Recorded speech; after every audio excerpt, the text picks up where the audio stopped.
अब सीधे रुख करते हैं खबरों की ओर। जाप प्रदेश अध्यक्ष राघवेंद्र कुशवाहा ने एक प्रेस कॉन्फ्रेंस का आयोजन किया। इस दौरान उन्होंने देश और प्रदेश की स्वास्थ्य व्यवस्था को लेकर राज्य और केंद्र सरकार पर जमकर निशाना साधा। बता दें कि जन अधिकार पार्टी के कार्यकर्ता और राज्य के कई पंचायतों से वास्तविक आंकड़ा ठोस प्रमाण के साथ एकत्र कर मृतकों के परिजनों को 4 लाख की सहायता राशि दिलाने में जी जान से जुटी है। पार्टी के इसके लिए हेल्पलाइन नंबर जारी किया है।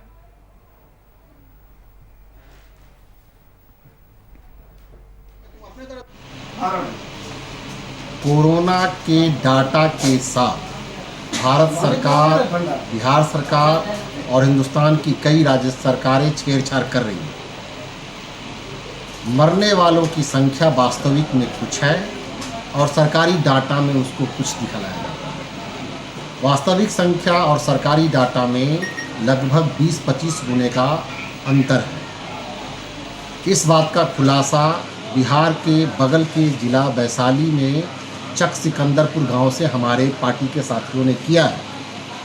उस गांव में 17 आदमी कोरोना से मर गए हैं, लेकिन बिहार सरकार अपने डाटा में शून्य दिखाए हुए हैं। इसी तरह से मैं ये दावा करता हूँ कि बिहार में 8,500 पंचायत हैं, नगर वार्ड परिषद और अलावा हैं। वहाँ भी कोरोना से मरने वालों की संख्या, वास्तविक संख्या कुछ और है, लेकिन सरकार बहुत कम करके उसको दिखला रही है। हम लोग को नहीं डिस्टर्ब किया।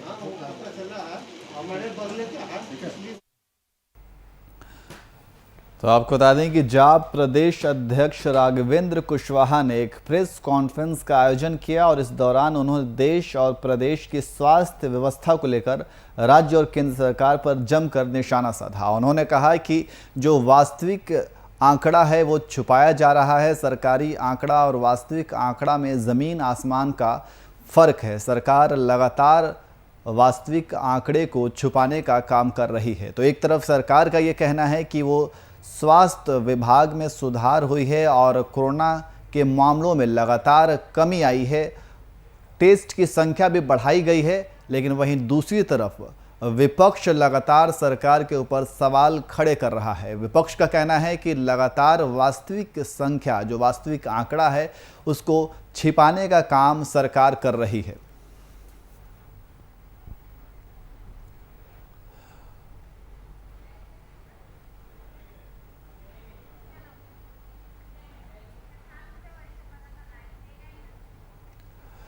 और इसी खबर पर अधिक जानकारी के लिए हमारे वरिष्ठ संवाददाता शशांक दुबे हमारे साथ लाइव जुड़ गए हैं। शशांक जी, एक तरफ सरकार स्वास्थ्य विभाग को लेकर के बड़े बड़े दावे कर रही है। उसका यह कहना है कि संक्रमितों की संख्या में कमी आ रही है, टेस्ट की संख्या बढ़ाई जा रही है। वहीं विपक्ष जो है वो इसका उल्टा बता रही है। उसका यह कहना है कि वास्तविक संख्या छिपाने का काम किया जा रहा है। दोनों बातें हैं। एक और जहाँ विपक्ष है, चाहे वो जाप हो, राष्ट्रीय जनता दल हो, कांग्रेस हो, ये बिहार की बात नहीं, पूरे देश की बात है कि विपक्ष का कहना है कि सरकार कोरोना से निपटने में पूरी तरह से विफल रही। चाहे वो अस्पतालों का मामला हो या ऑक्सीजन सप्लाई का मामला हो, बेड का मामला हो, दवाइयों का मामला हो या फिर टेस्टिंग का मामला हो, तमाम चीजों पर पूरा विपक्ष सरकार को घेर रहा है। अब देखिए, जो विपक्ष के दावे हैं और जो सरकार के दावे, दोनों अपनी अपनी जगह है। विपक्ष ने जो दावा किया है, जो बिहार में उन्होंने एक आरोप लगाया है सरकार पे, अब जाप के प्रदेश अध्यक्ष की बात कर रहे हैं हम, तो जाप के प्रदेश अध्यक्ष ने आरोप लगाया है कि उन्होंने एक पर्टिकुलर पंचायत को उठाया है, रैंडमली उठाया है या जैसे भी उठाया है, और उन्होंने कहा कि यहाँ पर 17 मौतें हुई हैं, लेकिन गवर्नमेंट के डेटा में रिपोर्ट 0 है। यानी उन्होंने इससे कैलकुलेट किया है कि पूरे बिहार में मौत का आंकड़ा वास्तव में क्या हो सकता है और सरकार ने दिखाया क्या है।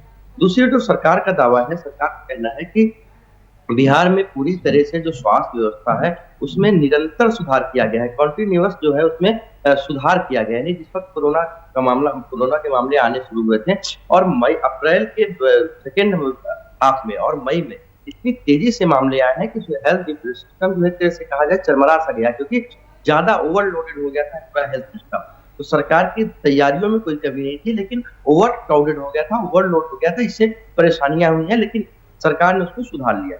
सरकार ने ये भी दावा किया है कि पूरे बिहार में 1.5 लाख तक रोज टेस्ट किए गए हैं, जो पूरे देश के अंदर टेस्ट का डेंसिटी वाइज यानी पॉपुलेशन वाइज एवरेज है, उससे कहीं ज्यादा टेस्ट बिहार में किए गए। सरकार का ये भी दावा है कि स्वास्थ्य महकमे में तमाम चीजें सुधार की गई हैं। जो ऑक्सीजन की कमी थी उसको सरप्लस कर दिया गया है, बेड अब कहीं से कमी नहीं है, दवाइयों की कोई दिक्कत नहीं है। यानी सरकार ने तमाम व्यवस्थाएं की है जो लोगों को चाहिए थी। कुछ समय के लिए छोड़ दिया जाए जब ओवर क्राउडेड हो गया था, पूरे हॉस्पिटल ओवर क्राउडेड हो गए। अब देखिए, जहां तक विपक्ष का जो आरोप है, उन आरोपों में तथ्य भी है, दम भी है, और कहीं ना कहीं विपक्ष का जो आरोप है उसको एक तरह से अगर ग्राउंड रियलिटी देखा जाए, जमीन पे जाकर देखा जाए, तो सच भी दिखता है।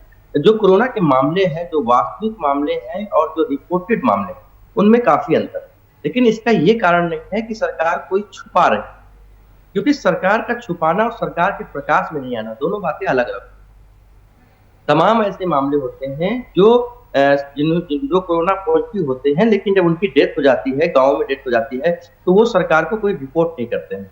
और तमाम ऐसे मामले हैं जो कोई जांच ही नहीं कराता, उसकी सिम्टम्स होते हैं, वो बातों को छुपाता है और उसकी मौत हो जाती है। ऐसे में वो डेटा जो है सरकार के पास नहीं जा पाता। हालांकि सरकार ने पंचायत स्तर पर व्यवस्था की, ऐसा कोई मामला हो जिसको रिपोर्ट किया जाए, लेकिन कहीं ना कहीं इसकी बात की कमी जरूर देखी गई है कि जो वास्तविक आंकड़े हैं और जो दिखाए गए आंकड़े हैं उनमें से अंतर होता है। लेकिन अंतर के कई कारण हो सकते हैं, उसमें जो पक्ष है, जो पीड़ित पक्ष है, वो भी उसका एक कारण हो सकता है। दूसरा विषय देखिए ये है कि जो कोरोना की टेस्टिंग है, कोरोना की टेस्टिंग वास्तव में जो जितने लोग संक्रमित हैं, क्या उनके बीच में हो रहा है, क्या ऐसे इलाकों में हो रहा है जहां पर कोरोना के मामले ज्यादा हैं? क्योंकि देखिए, जो संक्रमण की दर की जब हम बात करते हैं, तो संक्रमण की दर एक रैंडम टेस्ट होता है जिसमें हम पर 100 लोगों की जब जांच करते हैं तो उसमें कितने लोग कोरोना के मिल रहे हैं। तो जब संक्रमण की दर कम होती है तो उसको अगर हम वाइड रेंज में करेंगे तो मामला कुछ उसी तरह का आएगा। लेकिन ये देखना है कि क्या रैंडम किया जा रहा है, नहीं किया जा रहा है। अगर आप शहरी क्षेत्र के उन इलाकों में कर रहे हैं जहाँ पहले से टेस्टिंग होती आई है, वहाँ वैक्सीनेशन हो गया है, तो वो आंकड़े कम आएंगे। लेकिन ग्रामीण इलाकों में जहाँ वैक्सीनेशन नहीं हुआ है, जहाँ पहले से तमाम चीजें नहीं की गई हैं, आप वहाँ 100 लोगों का टेस्ट करते हैं तो कितने लोग संक्रमित आते हैं। तो इनके अलग अलग डेटा होने चाहिए और इसी आधार पर रिसर्च होना चाहिए और काम होना चाहिए। तो विपक्ष के जो दावे हैं वो भी सही है और सरकार की बात है वो भी अपनी जगह सही है। लेकिन महत्वपूर्ण विषय ये है कि जो आंकड़े छिपाने की बात है देखिए, सरकार ने घोषणा की है कि जो भी कोविड से मरेगा उसको 4 लाख रुपए मुआवजा सरकार देगी। ऐसे में आंकड़े छिपाने की बात नहीं आ सकती, क्योंकि लोग अगर रिपोर्टेड होंगे तो उनको 4 लाख सरकार को देने पड़ेंगे। तो कहीं ना कहीं तमाम बातें हैं, सरकार ने जानबूझकर जहां पर उनको रिपोर्ट नहीं किया गया, जैसे गांव में किसी व्यक्ति ने जांच नहीं कराई और उसकी कोरोना के सिम्टम्स थे और उसकी मौत हो गई, तो सरकार ने उस पर कोई दबाव नहीं डाला है और वो ऐसे ही अपना उसने डिस्पोजल कर दिया और वो लिस्ट में नहीं आया। तो कहीं ना कहीं एक दोनों तरफ से कहा जाए कि ये दिक्कत आई है, लेकिन परिस्थितियां कुछ ऐसी थी। विपक्ष आज के समय में जो जाप के अध्यक्ष कह रहे हैं उसमें भी सच्चाई है। हालांकि उतना बड़ा आंकड़ा नहीं है जितना बड़ा वो प्रोजेक्ट कर रहे हैं कि पूरे बिहार में हर बिहार पंचायत को 17 से मल्टीप्लाई करके बता रहे हैं कितनी मौतें हुई हैं। ऐसी भी स्थिति नहीं हुई है, लेकिन डेटा में और सच्चाई में अंतर जरूर है। जी शशांक जी, लेकिन एक जो विपक्ष का ये भी दावा है कि जिस तरीके से जो मामलों में कमी देखी जा रही है, तो वो मामलों में कमी इसलिए भी देखी जा रही है क्योंकि जांच की संख्या घटाई गई है, तो जाहिर सी बात है उस तरह से मामलों में कमी देखी जा रही है। विपक्ष का एक ये भी दावा है। और दूसरी बात ये है शशांक जी, जिस तरीके से अगर जांच की बात की जाए तो रैपिड जांच जो है वो 70% से ज़्यादा की जा रही है और RT-PCR जाँच जो है वो कम की जा रही है, तो जिससे उसका दर जो है वो ज़्यादा हो रहा है। तो इन दोनों के जो मेथड हैं जांच करने के, तो इन दोनों मेथड में भी काफ़ी अंतर देखने को मिल रहा है। देखिए नहीं, पहले सवाल का जवाब ये है कि जो विपक्ष का कहना है कि क्योंकि जांच कम की जा रही है इसलिए आंकड़े कम आ रहे हैं। निश्चित रूप से अगर पूरी आप पॉपुलेशन की अगर आप एक बार में जांच कर देते हैं तो निश्चित रूप से आंकड़े बढ़ जाएंगे। लेकिन सरकार नंबर ऑफ पॉजिटिव रेट पे नहीं जाती, सरकार पर 100 पे देखती है कि जो संक्रमण की दर है वो कितनी है। अगर मान लीजिए किसी ने 1 लाख टेस्ट किया है तो उसमें 1 लाख में कितने मरीज निकलते हैं, पर 100 कितने निकलते हैं, वो जब आंकड़े गिरते हैं, संक्रमण की दर गिरती है, तो अगर आप उसको वायरेंस को बढ़ाते भी जाएंगे तो संक्रमण की दर ऑलमोस्ट वही रहेगी अगर संक्रमण सेम है। महत्वपूर्ण बात है कि किन इलाकों में टेस्ट किया जा रहा है, किन इलाकों की ये डेटा है, सबसे महत्वपूर्ण है। लेकिन जब पूरे बिहार में टेस्टिंग हो रही है और वो लगभग 82,000 हो या 1 लाख हो या 2 लाख, वो पर 100 का डेटा निकलता है, तो निश्चित रूप से संक्रमण की दर जो है वो अब 1.44 बची है, 1.5% से भी कम बची है और वो धीरे धीरे गिर रही है। अगर आप 1 सप्ताह का डेटा लेंगे तो वो जो ग्राफ है वो डिक्लाइनिंग ऑर्डर में। ऐसे में संक्रमण की दर गिर रही है। नंबर महत्वपूर्ण नहीं होता, क्योंकि आप अगर एक बार में 1 करोड़ लोगों का सैंपल टेस्ट कर लेंगे तो स्वाभाविक है कि आपको 1 लाख से ज्यादा लोग मिल जाएंगे, 1.5 लाख लोग मिल जाएंगे। अगर आप 80,000 85,000 करते हैं तो वो संख्या 1,000 से 1,200 आ जाएगी। तो महत्वपूर्ण ये नहीं है, महत्वपूर्ण यह है कि संक्रमण की दर क्या है, और संक्रमण की गिरी हुई दर बताती है कि कोरोना के मामले में कमी आ रही है। लेकिन निश्चित रूप से जो सरकार ने दावा किया था कि वो टेस्ट की संख्या बढ़ाएगी, और टेस्ट बिहार में 1 लाख से 1,10,000 तो हो ही रहे थे। नीतीश सरकार ने कहा था कि 1 लाख 1.5 लाख तक टेस्ट करेंगे, 1,30,000 तक टेस्ट किए भी गए। ऐसे में जो जांच है उसकी संख्या बढ़ाने की जरूरत है, और उसका रेंज बढ़ाने की जरूरत है, यानी शहरी क्षेत्रों से हटाकर उन इलाकों में जांच की जाए जहां पर अभी तक जांच नहीं हुई है। दूसरा जो सवाल आपका है, एंटीजन टेस्ट और आरटीपीसीआर टेस्ट की बात की जा रही है। देखिए, सरकार ने घोषणा की थी और सरकार ने आदेश भी दिया था। मैं उस बैठक मुझे पता है, नीतीश कुमार ने स्वास्थ्य विभाग को आदेश दिया था कि ज्यादा से ज्यादा टेस्ट आरटीपीसीआर किया जाए, क्योंकि उसकी एक्यूरेसी ज्यादा है। लेकिन देखिए, अभी तक के जो आंकड़े हैं, कल तक के जो आंकड़े हैं, कि बिहार में जो टेस्ट किए गए उसमें 60% से ज्यादा आरटीपीसीआर टेस्ट नहीं थे, वो एंटीजन टेस्ट थे। लेकिन देखिए, विषय ये है कि अगर कोई व्यक्ति कोरोना पॉजिटिव है तो एंटीजन टेस्ट से भी वो आ जाता। अगर एंटीजन टेस्ट से वो आ रहा है तो वो कोरोना पॉजिटिव होता है। डॉक्टरों ने इस बात को भी माना। आरटीपीसीआर टेस्ट जब सीवीआरटी होती है, किसी चीज में कंफ्यूजन होता है, वहां ज्यादा जरूरी है। तो आरटीपीसीआर टेस्ट की भी एक सीमा है। अगर आप 1.5 लाख टेस्ट करते हैं तो बिहार में लैब्स कितनी है देखना होगा। फिर भी जो लैब्स की संख्या भी बढ़ाई गई है, तमाम मेडिकल कॉलेजेस में लैब बढ़ाए गए हैं, तमाम अनुमंडलों में भी आरटीपीसीआर लैब खोले गए हैं, बड़े अनुमंडलों में। तो ऐसे में ये देखना है कि आरटीपीसीआर की संख्या आखिर इतनी कम क्यों है, 70% एंटीजन क्यों हो रहा है, क्योंकि सरकार का आदेश है कि ज्यादा से ज्यादा आरटीपीसीआर किया जाए। लेकिन इसका एक ये भी कारण है कि लोग एंटीजन टेस्ट कराने में ज्यादा विश्वास करते हैं, क्योंकि उनको तुरंत रिपोर्ट मिल जाती है, और अगर निगेटिव हुए तो निश्चिंत हो जाते हैं। आरटीपीसीआर टेस्ट में 24 से 48 घंटे का समय, 48 से 36 घंटे का समय लगता है, कभी कभी वो लेट हो जाता है। तो ऐसे में एंटीजन टेस्ट ज्यादा प्रेफर किया जा रहा है। लेकिन जो गवर्नमेंट का ऑर्डर है वो है एंटीजन टेस्ट को कम किया जाए और आरटीपीसीआर ज्यादा किया जाए। उसके लिए सहूलियतें भी अब पहले से कुछ ज्यादा हो गई। तो निश्चित रूप से कहीं ना कहीं यहाँ पर लेकेज है, क्योंकि एंटीजन टेस्ट की अपेक्षा आरटीपीसीआर टेस्ट की एक्यूरेसी कुछ ज्यादा हो। जी, बहुत बहुत शुक्रिया तमाम जानकारी के लिए।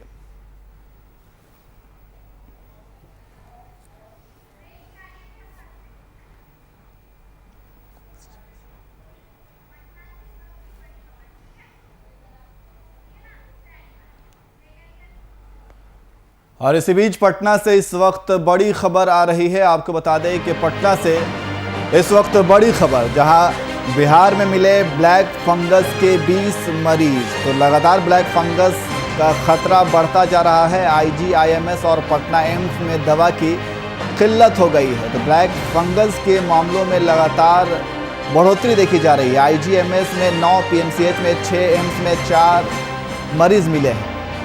और इसी खबर पर अधिक जानकारी के लिए हमारे संवाददाता कुमार गौतम हमारे साथ फोनलाइन पे मौजूद हैं। गौतम, ब्लैक फंगस का प्रकोप लगातार राज्य में बढ़ता हुआ जा रहा है। गौतम, के बाद ब्लैक फंगस ने पैर पसारना शुरू कर दिया, और इतनी तेजी से ब्लैक फंगस पूरे बिहार के हर जिले में फैल जाएगा, इसका अनुमान शायद किसी को नहीं था। और सभी डॉक्टर, प्रशासन और सरकार का ध्यान कोरोना के मरीजों पर था, लेकिन ब्लैक फंगस अंदर ही अंदर मरीजों के अंदर अपने पैर फंसाता गया। यही कारण है कि ब्लैक फंगस के 20 नए मरीज कल रविवार को मिले हैं, और आईजीआईएमएस में भर्ती एक मरीज की मौत भी हो गई है। ये बेहद दुखद है। आईजीआईएमएस में 9, पीएमसीएच में 6, एम्स में 4 और रूबन में जो प्राइवेट अस्पताल है वहां एक मरीज भर्ती हुए हैं। तो ये नए आंकड़े हैं। और आईजीआईएमएस में भर्ती मरीजों की संख्या की बात करें तो टोटल 108 हो गए हैं। मतलब कि एक अलग से वार्ड बनाया गया था 50 मरीजों को लेकर के, तो अब एक और वार्ड बनाया जाएगा। वही हाल पीएमसीएच में है, जहां अभी 20 मरीज भर्ती हैं ब्लैक फंगस के। और एनएमसीएच जो अस्पताल है वहां 3 मरीज भर्ती हैं। एम्स में भर्ती मरीजों की संख्या 85 हो गई है, कल के आंकड़ों के मुताबिक जो स्वास्थ्य विभाग ने जारी किए हैं। तो कहीं ना कहीं रविवार का दिन बेहद चिंताजनक था ब्लैक फंगस के लिए। एम्स के कोविड वार्ड में भर्ती 4 मरीज ब्लैक फंगस में संक्रमित मिले हैं। मतलब जो मरीज कोरोना का इलाज करा रहे थे उनके अंदर जो नए मरीजों की संख्या है वो 4 है। इसकी पुष्टि कोरोना के नोडल अफसर डॉक्टर संजीव कुमार ने चलकर कर दी थी। वही एम्स में ईएनटी विभाग यानी कि जो आंख नाक कान के जो हेड होते हैं उनकी तरफ से ये कहा गया कि दवा की बहुत किल्लत है, मतलब कि ब्लैक फंगस को लेकर के दवाइयों की भी किल्लत है। डिमांड कुछ होती है, सप्लाई कुछ की जाती है, साथ ही मरीज यदि स्टेबल हो गया यानी कि अगर कांस्टेंट हो गया तो डिस्चार्ज नहीं होना चाहता है क्योंकि उसके मन में डर है। इस वजह से भी दिक्कतें हो रही है। और प्राइवेट अस्पताल में जहां 14 मरीज भर्ती हैं, रूबन पटना का सबसे बड़ा अस्पताल माना जाता है प्राइवेट में, तो वहां भी कोरोना से मरीजों के ठीक होने की तादाद अभी बिल्कुल भी नहीं है। लक्षण के आधार पर एक मरीज की भर्ती हुई है। ब्लैक फंगस से उसकी पुष्टि हालांकि नहीं हुई है, लेकिन उम्मीद की जा रही है कि रिपोर्ट आने तक इंतजार किया जाएगा, लेकिन उसको भर्ती किया गया है। इसके अलावा आप देखिए कि पूरे बिहार के अलग अलग जिलों में आपको याद होगा न्याज की किस तरीके से मुजफ्फरपुर की एक छात्रा से शुरुआत हुआ था और ये आंकड़े धीरे धीरे कितनी तेजी से बढ़ता जा रहा है। तो ये वाकई चिंताजनक है और बिहार के अंदर ब्लैक फंगस ने लगातार पैर पसारना शुरू कर दिया है। जी गौतम, लेकिन जिस तरीके से ब्लैक फंगस का प्रकोप पूरे राज्य भर में बढ़ता जा रहा है तो उसको लेकर के स्वास्थ्य विभाग की तरफ से क्या पर्याप्त इंतजाम किए जा रहे हैं या जो भी कमी है उसको कैसे दूर की जा रही है? जैसा कि आपने बताया कि दवाओं की किल्लत जो है वो लगातार देखी जा रही है। बिल्कुल, देखिए यार, मरीजों का मिलना, उनके आंकड़ों का बढ़ना अलग बात है, लेकिन सरकार जो ये दावा करती है, स्वास्थ्य विभाग की दावा करती है कि दवाओं की किल्लत नहीं होगी, तो ये बयानों से काम नहीं चलेगा। जब एम्स के डॉक्टर ही कह रहे हैं कि दवा की किल्लत है तो उनकी बातों पे भरोसा करना होगा, क्योंकि एम्स के डॉक्टर, एम्स के सुपरिटेंडेंट, एम्स के जो अधीक्षक हैं वो वहां पर तैनात है, वो कह रहे हैं, तो उनके बयान को कैसे नहीं माना जाएगा। तो सरकार अपनी बात कहती है, सरकार से डिमांड की गई है कि दवाओं की किल्लत है और ऐसे में मरीजों की संख्या खुद देखिए, एम्स के अंदर IGIMS के अंदर 108 मतलब 100 का आंकड़ा पार कर गया। PMCH में आंकड़ा बढ़ता जा रहा है, NMCH में नए मरीज भर्ती हो रहे हैं। तो कहीं ना कहीं ये दिक्कतें तो है और इन दिक्कतों के बीच में यदि सरकार ये कहती है और स्वास्थ्य विभाग के डॉक्टर ये अलग राय रखते हैं तो दोनों के राय में अलग अलग बयानों से ये पता चलता है कि कहीं ना कहीं जो हकीकत है वो डॉक्टर वहां बयान कर रहे हैं। क्योंकि अगर उनको डॉक्टरों को यदि दवा मुहैया कराई जाए और अगर वो नहीं दे तो एक अलग बात है, लेकिन जब दवा है ही नहीं तो डॉक्टर कहाँ से उसको दे सकते हैं। और सरकार कहती है कि दवा की किल्लत नहीं है। आपने देखा कोरोना के समय में भी यही हुआ था, सरकार के दावे ये कह रहे थे कि ऑक्सीजन की कोई किल्लत नहीं है, लेकिन जो ग्राउंड हकीकत है, जो जमीनी हकीकत है, वहां पर साफ तौर पे ऑक्सीजन की किल्लत, ऑक्सीजन को लेते हुए मरीजों के जो परिजन है किस तरीके से आपाधापी करते हैं। और ब्लैक फंगस तो एक ऐसी बीमारी है जो 24 से 48 घंटे के अंदर अगर दवा और ऑक्सीजन मुहैया नहीं कराई जाए तो उसके जो 4 लक्षण है उसके आधार पर मरीजों की गंभीर स्थिति हो सकती है, उसकी जान तक जा सकती है। तो चूंकि ये नाक के अंदर ब्लैक फंगस इतनी जल्दी से अपना प्रकोप फैलाता है कि सांस लेने में दिक्कतें होती है। यदि जल्दी उसकी इलाज, उसकी दवा की व्यवस्था नहीं की जाए तो बहुत दिक्कत होती है। और यही वजह है कि ब्लैक फंगस के मरीज की कल एक मौत भी हो गई, जो काफी दुखद है। तो कहीं ना कहीं दवा की किल्लत है, क्योंकि जब जो डॉक्टर हैं एम्स के ENT विभाग की हेड है डॉक्टर क्रांति भावना, उनके बयान को नजरअंदाज नहीं किया जा सकता। इसलिए डिमांड कुछ होती है, सप्लाई कुछ की जाती है। आप देखिए अभी स्थितियां न सिर्फ ब्लैक फंगस की बल्कि जो वैक्सीनेशन को लेकर के पिछले 5-6 दिनों से पटना में वैक्सीनेशन नहीं दिए जा रहे, तो कहीं ना कहीं डिमांड कुछ है और जो सप्लाई है वो कुछ है। तो अंतर अगर होगा तो फिर दिक्कतें होंगी और ऐसे में दवा की किल्लत है, इस बात से इनकार नहीं किया जा सकता। जी बिल्कुल गौतम, जिस तरीके से स्वास्थ्य विभाग जो है, सरकार जो है स्वास्थ्य विभाग को लेकर के बड़े बड़े दावे करती है, लेकिन ये दावे जो हैं वो कागजी कुछ और होते हैं और धरातल पर कुछ और दिखते हैं। बहुत बहुत शुक्रिया तमाम जानकारी के लिए।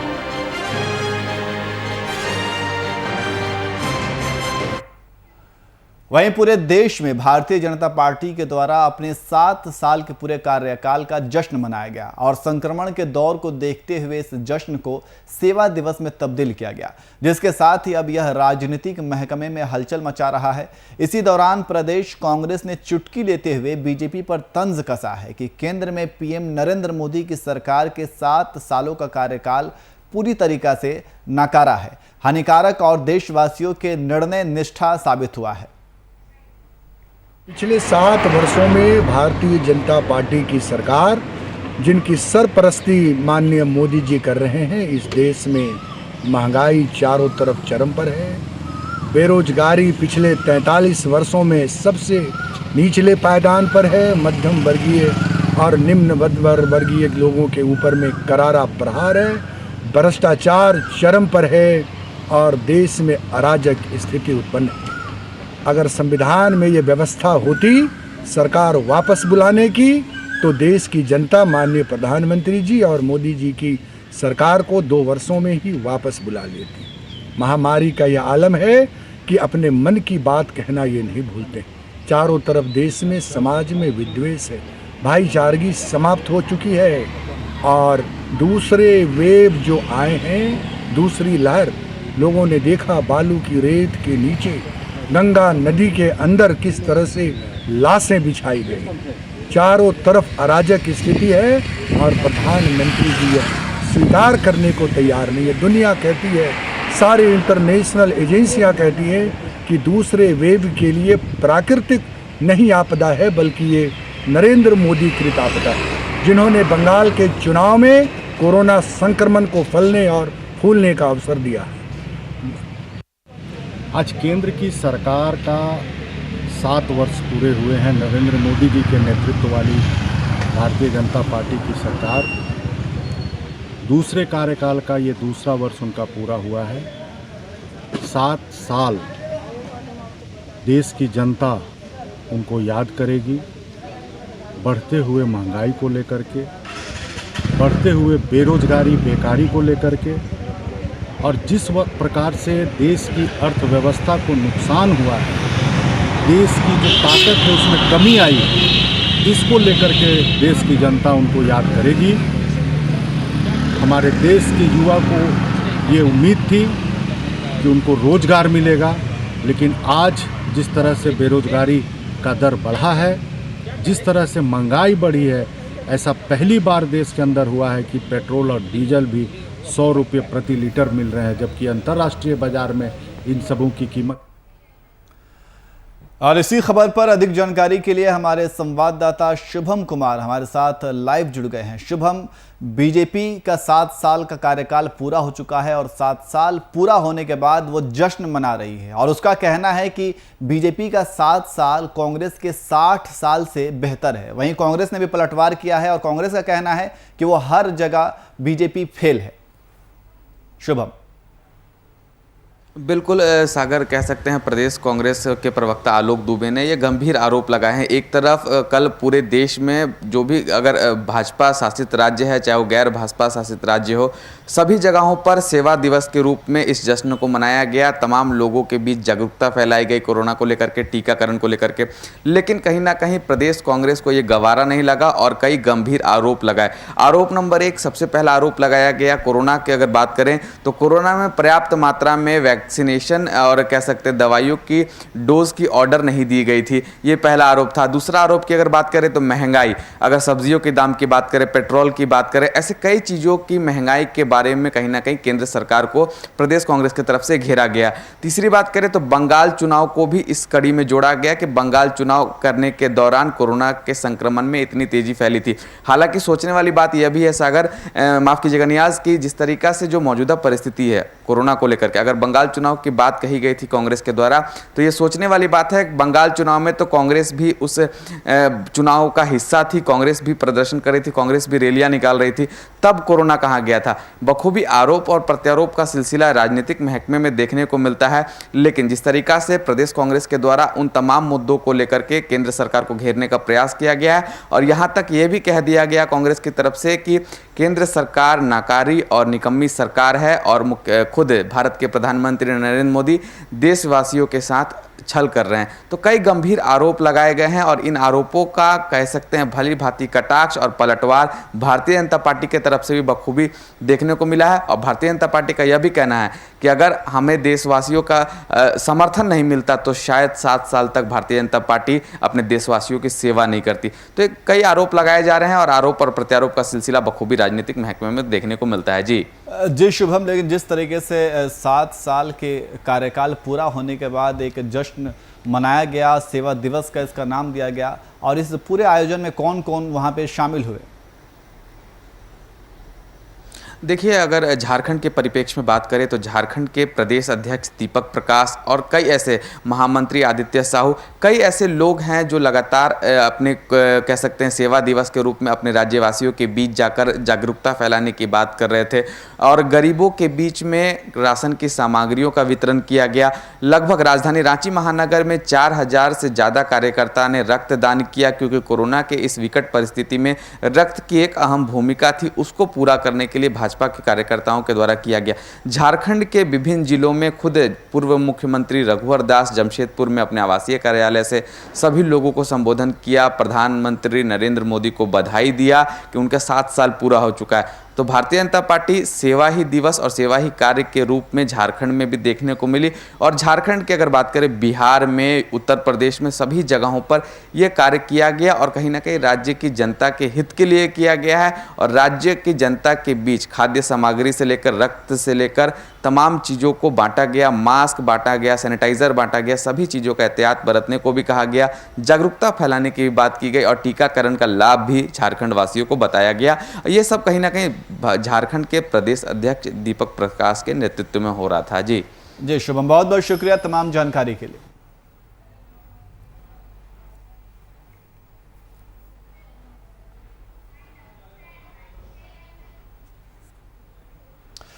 फिलहाल बुलेटिन में इतना ही। देश और दुनिया के तमाम खबरों के लिए देखते रहिए VIP न्यूज़। नमस्कार।